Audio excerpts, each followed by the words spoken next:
Happy Saturday, everyone. Look how beautiful the clear water looks and sounds. I took a walk by the lake. It's beautiful, it's deserted. The sky is gorgeous today.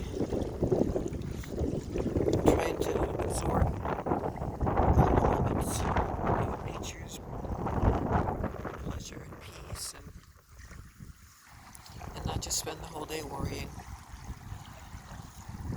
There's nothing I can really do to control any of this except do what I'm supposed to do, which is to stay in.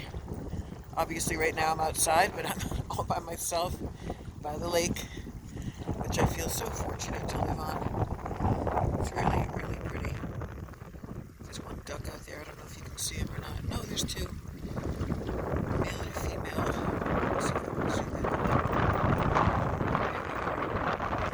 My goodness, when the wind blows, it's really cold. I'm going to head back right across the street.